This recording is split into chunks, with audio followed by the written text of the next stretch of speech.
Eu aș spune, vă rog, despre ce se întâmplă aici, despre ce e adunarea asta, ce discutați sau ce propuneți oamenii. După cum observați, suntem un grup de inițiativă cu tricolorul lângă noi, cu tricolorul în spatele nostru, fața noastră și cu Dumnezeu deasupra.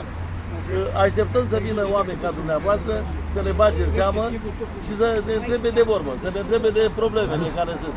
Iată că ați apărut dumneavoastră. Cum vă numiți dacă nu vă supărați? Cristian Gheorghe. Bravo, felicitări. Câți ani aveți? Că părăți foarte tânăr. 29. Felicitări. Eu am copii de vârsta mea de două generații, mai mari și mai mici. Îi iubesc femeile, copiii și florile. Sunt curios. Așa că sunteți binevenit în mijlocul nostru. Cu ce ocazie v-ați oprit? Adică ce, animat de ce dorințe, de ce hobby-uri? V-am spus cu ce mă ocup eu. Acum ne spuneți, că vă filmăm. Da, spunem din nou, ok. Da, vă rog. Am activitatea asta extra-profesională, adică nu e ceva profesional ce fac acum, adică nu ține de jobul meu. Am ieșit pe stradă și întreb oamenii ce salariu lunar consideră că ar trebui să câștige, să se descurce în România. Răspunsurile pe care le primesc diferă în funcție de așteptările fiecăruia, nivelul la care este în viață, e mulțumit, e nemulțumit, ce studiu are, după care îi întreb cu ce se ocupă, dacă vor să-mi spună și care ar fi jobul ideal pentru ei, fiindcă mulți oameni ajung să facă anumite joburi, fiindcă trebuie să supraviețuiești, dar nu reușești să ajungi într-un job ideal, poate n-ai fost susținut de familie, nu ai avut parte de educația necesară din anumite motive, contextul care ți aduce viața, poate nu ești în punctul în care îți dorești și încerc să-i fac să reflecte puțin, să se gândească oare ce ar trebui să fac să ajung în punctul ăla. Și mai am o întrebare să-i fac puțin să viseze pe oameni. Ce ai face dacă ai câștiga 100.000 de euro? Cum s-ar schimba viața ta? Cum ai investit banii ăia? Ce ai face cu banii? Vă rog, începeți cu prima întrebare, să ne luăm așa. Să vă întrebe dumneavoastră, da? Da, de ce nu? Cât credeți că trebuie să câștigați lunar să vă descurcați în România? Dacă mă credeți, am avut azi noapte o revelație, sau mai repede un coșmar. Gândindu-mă la comunicatele și la ce am publicat noi astăzi și la ce trebuia să discutăm, una din preocupările noastre sunt asemănătoare ca dumneavoastră. Uitați-vă în programele astea și în revendicările societății civile și ale grupului 9.9 de la... Vreau să spuneți mai multe după aia, că n-am apucat să citesc tot și nu vă spune. Da. Și unele dintre ele sunt salariile oamenilor, pensiile speciale, cum să le rezolvăm și așa mai departe. Sărăcia în care ne aflăm, care au legătură toate cu puterea de cumpărare și cu ce vă interesează pe dumneavoastră. Salariile minime acum ale sindicatelor care sunt în proteste și nemulțumirile și umilințele la care sunt supuși profesorii, doctorii noștri și toate clasele sociale, că sunt nemulțumiți de salarii, de exact ce vreți dumneavoastră să știți și așa mai departe. Și azi noapte mă gândeam, zic, dom'le, când o să ne întâlnim cu dăm cap în cap cu acești guvernanți, ce o să le cerem pentru toată populația asta? Ce salariu? Că unii vor 30 de milioane, unii vor 40 de milioane, unii vor 70 de milioane, unii vor 1 miliard. Că ați auzit că sunt și salarii și pensii de 1 miliard sau aproape de 1 miliard de lei vechi. 20.000 de euro, 15.000 de euro, adică nesimțite cum le numim noi. Deși m-am stat și m-am gândit și mi-a dat un răspuns așa pentru mine. Și am zis, dom'le, eu cred că un salariu minim de supraviețuire în condiții normale, nu la limita existenței biologice, cum sunt mulți dintre românii de astăzi, ar fi, dar pentru toată lumea, dacă s-ar putea. Nu se poate pentru că știu că ar fi o utopie, dar eu v-am spus ce coșmar sau ce revelație am avut. Ar fi așa, un decent 1000 de euro, am luat așa o cifră grosomodă. Ar putea fi între 60, 700, 800 și 1000. Dar am zis 1000 ca să mulțumim toată populația. Dar când am zis 1000, m-am gândit mai ales să ridic pe ăla de jos, pentru că ideea noastră nu e să le luăm cei care au mult, să le luăm banii. Este să ridicăm pe cei care au foarte puțin, să-i ducem spre cei care au foarte, foarte mult. Și de aceea îi nivelăm. Le luăm tot și de la aia care au, adică aproape tot, îi lăsăm și pe ei tot 1000, pentru că de 34 de ani, stimate domn tânăr, Cristian Gheorghe, ce nume frumos aveți, Cristi și Gheorghe, iau tot Gheorghe. Poate a venit cu o revelație, că ne aude toată țara și ne spune și dumneavoastră dacă am dreptate sau nu. Cu 1000 de euro poate să ducă de azi pe mine cam toată lumea. N-au nevoie de 20.000, de 10.000. Eu am avut pe lună așa ceva, vă spun sincer, și am avut și nimic. A spus câteva lucruri aici, adică și eu sunt zona de confort, consider că începe pe la... Da, spuneți asta. Așa. Și suntem într-un moment, după 34 de ani,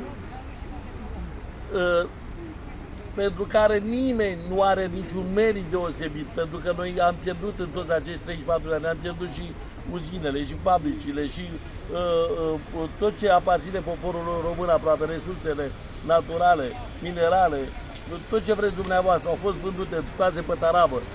Și acei care au 20-30.000 de euro pe lună nu au niciun merit, ei ar trebui să fie judecați, exact cum l-au judecat pe Ceaușescu pentru subminarea economiei naționale, pentru corupție și pentru genocid.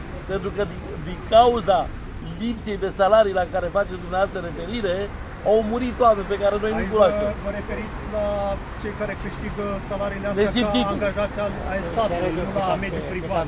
Fiindcă încurajez ca oamenii din mediul și respect oamenii din mediul privat care reușesc să creeze sisteme profitabile, să câștige banii ăștia. Da, vă felicit, dar din nou aveți dreptate. Eu am trecut și pe la privat și pe la asta. Și am să vă spun de ce. Așa ar trebui să gândim cu ziceți dumneavoastră. Okay. Dar la noi mediul privat nu e mediul privat. Mediul privat s-a format împreună cu mediul de stat.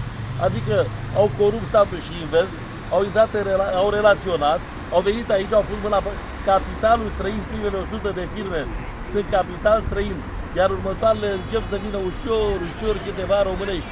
Deci, dacă firmele private ar lucra pentru țara asta, aș fi de acord cu dumneavoastră și n-ar fi complice, și dacă n-ar fi complice la Jaful Național. Gândiți-vă cât s-a furat din 1989 până în prezent, pentru că balanța de preț era egală, și eu sunt unul dintre ei care a participat la echilibrarea ei cu miile de colegi de-ai mei și gândiți-vă de la 0 și plus chiar 35 miliarde creanțe care le-am avut afară, unde suntem acum? Cine le-au luat românii noștri ca dumneavoastră? Că nu vă văd așa. Eu vă înțeleg ideea și vă respect experiența, dar sunt de părere că există și sper și cred că există și antreprenori onești și îmi doresc ca oamenii să ducă bine, să creeze cât mai multe locuri de muncă bine plătite, deci eu cred și în lucrul ăsta. Iată, uitați-vă un om cu o pensie pe care vă afișează. O să vă zic, da. Uitați, un trecător a venit în întâmpinarea noastră să vă ajute. Okay, cât are? Total de 964? Da? Și bolnav de cancer. Ia uite, așa, apropo, ca să intrăm din una la alta, să avem continuitate. Poate să supraviețuiască un om cu 984 cu 1000 de lei pe lună? Doar cu ajutorul copilor, dacă vă dau de așa 2 ori încă pe atât, cu siguranță. Așa 1000 de lei altfel nu o să le. Poate să-și procure medicamentele de cancer care nu mai sunt și nimeni nu are grijă de ei și acum se pregătește protestul celor bolnavi de cancer pentru că nu li s-au pus la dispoziție medicamentele necesare și ăștia din domeniul sănătății se joacă și până și cu bolnavii pe moarte. Poate să supraviețuiască un asemenea om? Asta eu relaționez cu chestia asta, adică mama mea trece prin chestia asta. Dar nu numai mama dumneavoastră, mă pare rău. Îmi pare sincer, o sănătate multă. Știu că sunt 10 milioane de cetățeni europeni care sunt bolnavi de diferite forme de cancer. Vă spun eu, 10 milioane sunt. Uite, am fost și e boala a secolului. Și în loc să avem grijă de ei, să le dăm exact ce vă preocupă pe noastră, minimum salariu. Eu zic că 1000. Dom'le, dă-le, 30, 40 la început, dacă nu poți, chiar nu poți. Cum să nu putem? Noi suntem o țară bogată, dar care banii se duc la firmele alea private care zice dumneavoastră și la statul ăsta ticălos, eșuat, de care ne povestea președintele țării, așa zisul președinte Iohannis. Eu n-aș generaliza chiar atât de mult, cum aș zice dumneavoastră, că și statul și toate firmele private. Nu toate, n-am zis toate. Nu, eu l-am folosit cu toate. Asta vreau să subliniez, că n-aș generaliza. Cred că există o problemă destul de mare. Mai sunt și oameni, orice pădure are uscături și orice pădure are și brazii care o benzin. Sunt curios care sunt soluțiile pe care le propuneți dumneavoastră, fiindcă și eu încerc să mă gândesc la soluții, nu le am în cap și eu vorbesc mult, nu mi se pare că fac neapărat atât de multe ca să contribu la bunăstarea țării. Mai mult am grijă de mine, că până la urmă trebuie să ai grijă de tine să poți să... Să nu ajungi la conflicte sociale și să trăim într-o concordie socială, într-o pace, cum ar trebui să fie între oameni, într-o perioadă de tranziție, de, nu știu de un an, de 2 ani de zile, că nu o prevăd, că uitați-vă și dumneavoastră ce se întâmplă în jurul nostru. După o pandemie nenorocită, tăiată artificial, a venit un război creat și ăsta peste noapte în apropiere de granițele noastre. Deci după situația asta geopolitică, geostrategică și sfera de influență în care ne aflăm noi, părerea mea, pentru o perioadă de tranziție, ar trebui să vină toți la o masă rotundă factorii decizionali și să se ajungă la un minimum între 700 și 1000 de euro pentru fiecare cetățean. Dar fără să crească prețurile mai mult decât acum. Bravo! Păi nu, ținând cont că am pus 1000, în unde o doare și inflația care o revendică învățătorii, le-a luat pe toate și aici mai las și de la ei, mai las și de la guvernanți, să venim la între 700 și 1000. Cam așa gândesc eu, dacă prețurile cresc, automat mărești salariile cu inflația anuală care există, altfel încât puterea de cumpărare să rămână aceeași, că există un coș, știți că se face un coș de bază. Păi coșul ăsta de bază nu mai poate fi luat în calcul, că pâinea s-a dus nu știu unde, păina, zahărul nu știu unde, cireșele de la roșiile de la 4 lei s-au dus la 10 lei la țăran. Uite, ieri am fost la țară și am luat cu 10 lei, nu mi-a venit să cred, din căruță. Cartofii s-au dus de la 1 leu sau de la sub 1 leu la agro, la țăran, când mergeai pe stradă, la 5 lei minimum. Acum, ieri. Și am luat. Deci, sunt oameni care nu au aceiași bani. De unii dintre noi ne-a dat Dumnezeu, ne-a binecuvântat și putem să supraviețuim. Deci, o soluție, mi-a cerut soluții. Deci dacă nu se realizează treaba asta și nu se pun de acord și vei la un concord social, adică poporul cu statul și statul nu ia în considerare recomandările populare, de asta am făcut aici Strada TV, nu să ne pierdem timpul, să ajutăm populația. Asta vreau să vă întreb, dacă puteți să dați puțin context legat de ce... Vă dau imediat, că vă dau și alea, le faceți filme, să vedeți și pe academicienii cu tot. Nu Și suntem... despre dumneavoastră, dacă puteți să mai spuneți câteva Da, lucruri.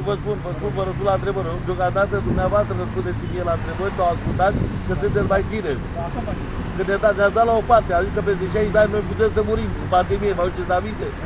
Nu dumneavoastră, evident. Asta că ați amărut la discuție, nu sunteți de bine că ați vrut să vă băgați în seamă.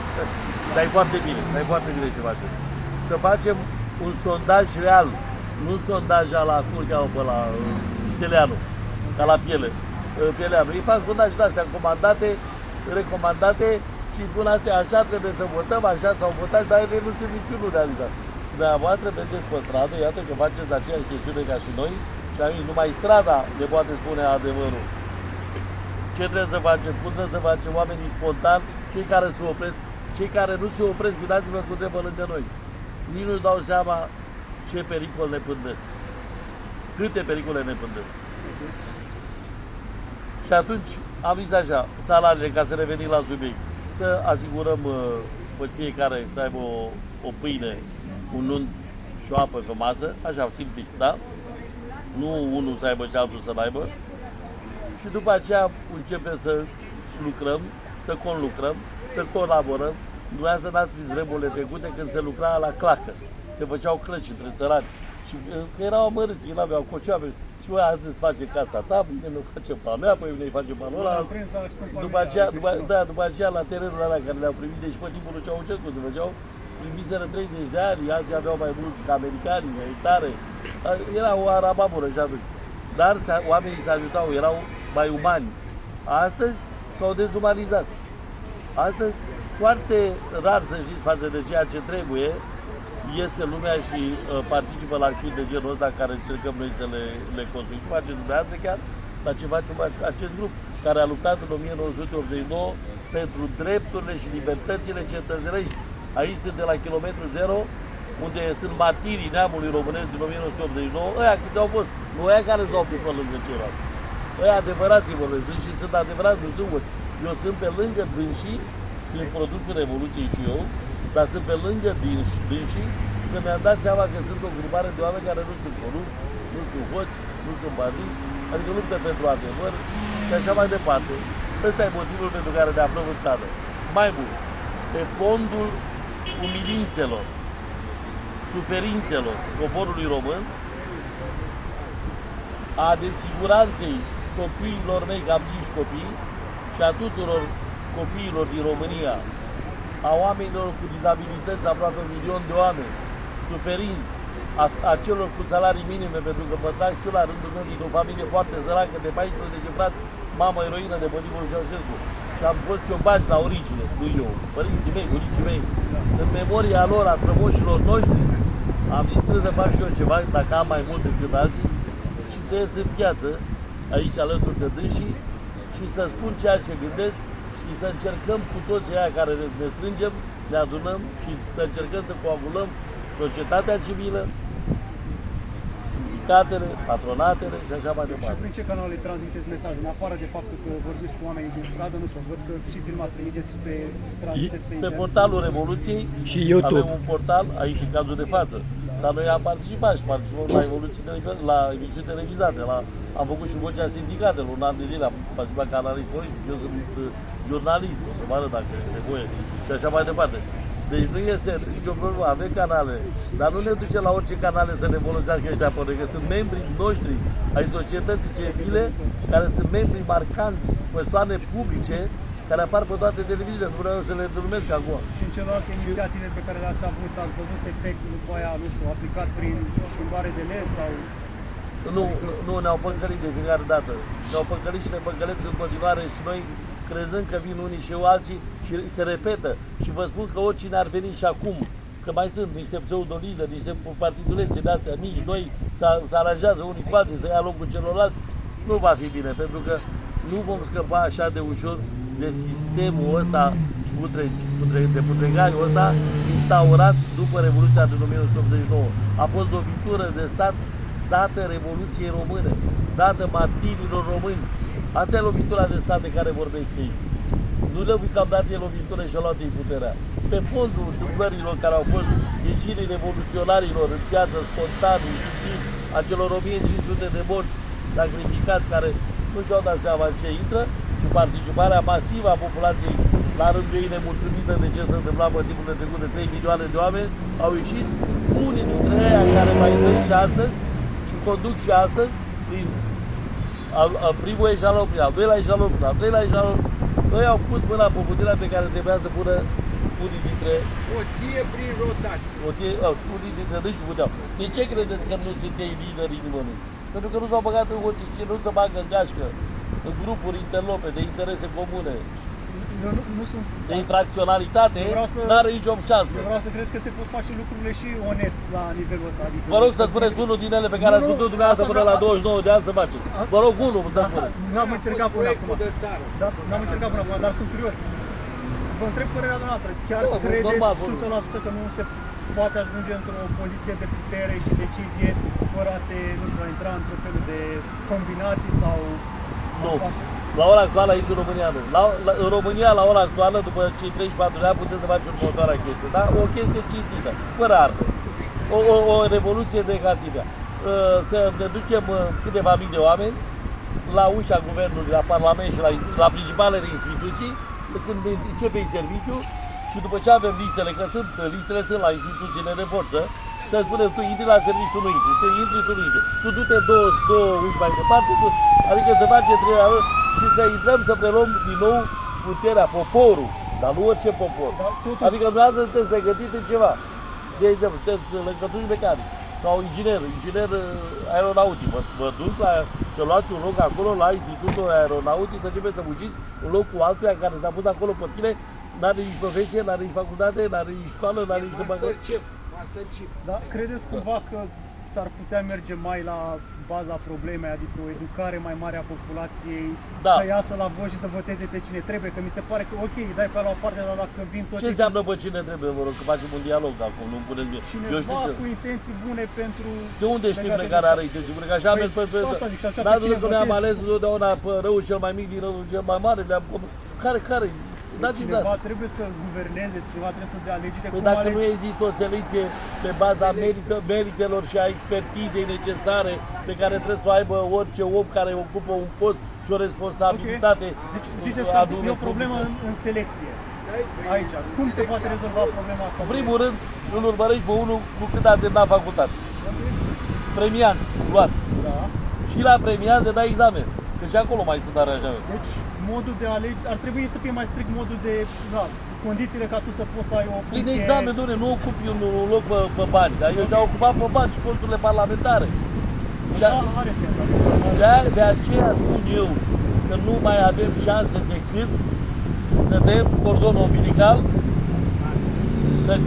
să o luăm de la capăt, și se înseamnă de la capăt, în 1990, când s-a început cu stângul, dumneavoastră nu vă născuseră atunci.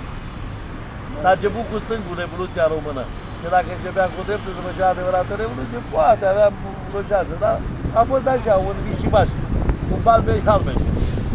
Au venit la revoluționari, s-au blocat 3 milioane de români, unii au trecut pe la o primărie, s-au declarat revoluționare, alții i-au găsit în căruțe, i-au găsit pe stradă, i-a declarat revoluționar, alții au luptat cu adevărat, au ieșit cu instinct aici la baricade și așa mai departe, alții au fost provocați de alții și tot așa.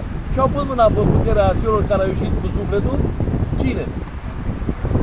Mulți dintre aia care n-au pătimuri, atât comuniști, cât și de la serviciile de armate și de la securitate și nu totdeauna cei mai buni de acolo, că au fost și aia unii dintre ei foarte buni. Au fost. Dar aia n-au ieșit la suprafață, nici acum n-au ieșit. Exact ca dumnealor. Au stat în baga lor și nu mă complic. E, uite că a venit ziua când trebuie să... Pentru că noi n-am știut Ia ce este aia libertate. Ia uite ce frumos vorbește doamna. N-a știut.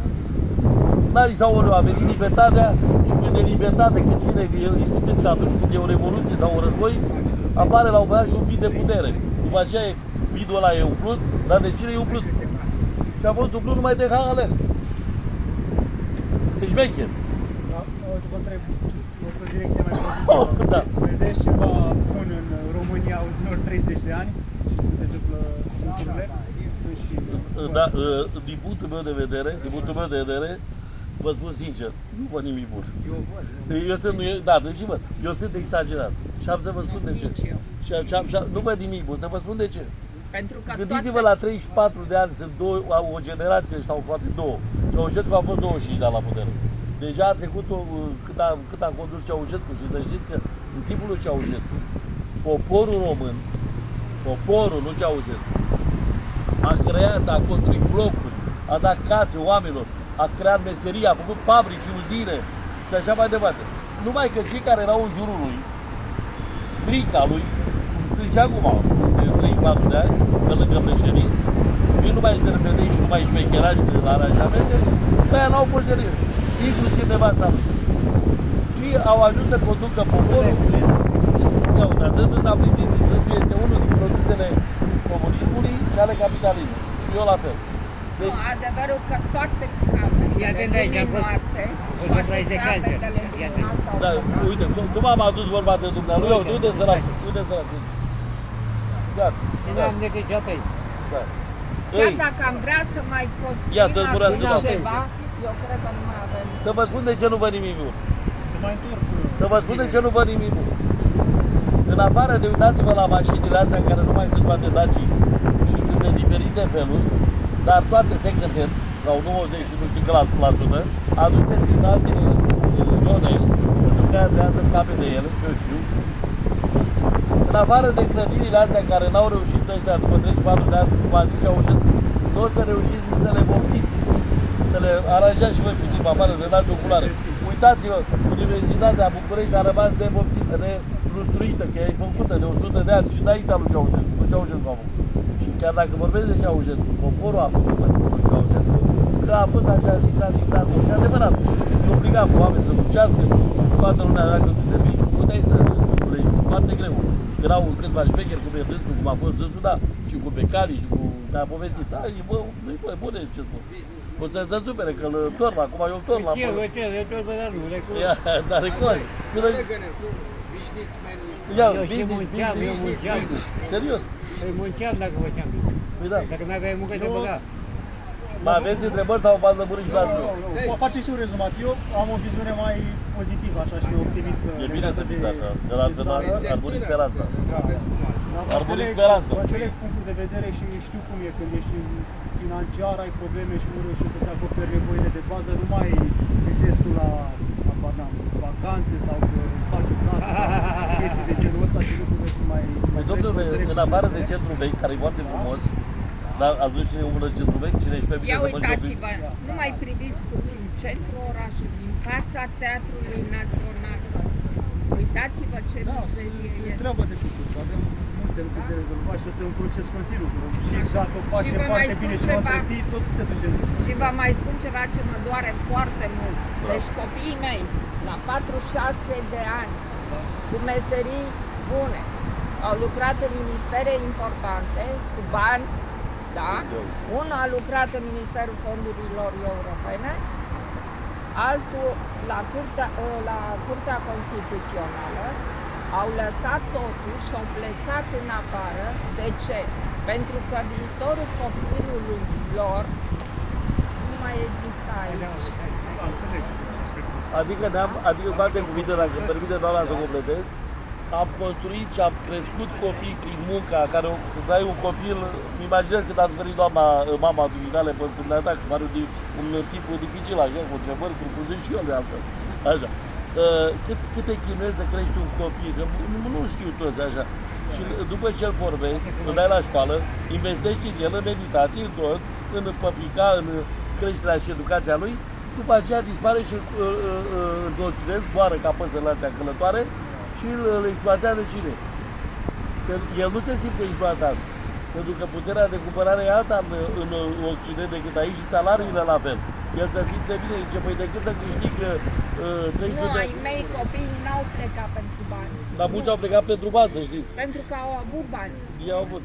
Ce ai mei, dar nu prea așa. Dar au plecat pe meserii inferioare, ceea ce n-au făcut aici. Deci ginerele meu de la Ministerul Fondurilor Europene a plecat ca șofer pe mașina de gunoi. Iau, o jignire. Da? Da, Pentru ce? Pentru siguranța copilului. Iau.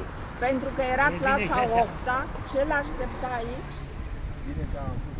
Uitați-vă Spune și l-a așteptat, situația. siguranța, care siguranță? Hai, spuneți că Niciuna. Asta e, pentru asta au plecat.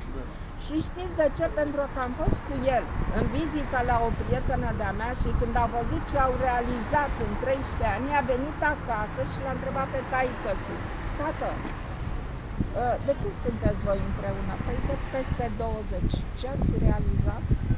Vă tot chinuiți să faceți o casă, puneți bani deoparte, plecați în concedii, cheltuiți din ei, iar vă chinuiți să-i puneți la loc, iar vine concedii, iar îmblați la ei.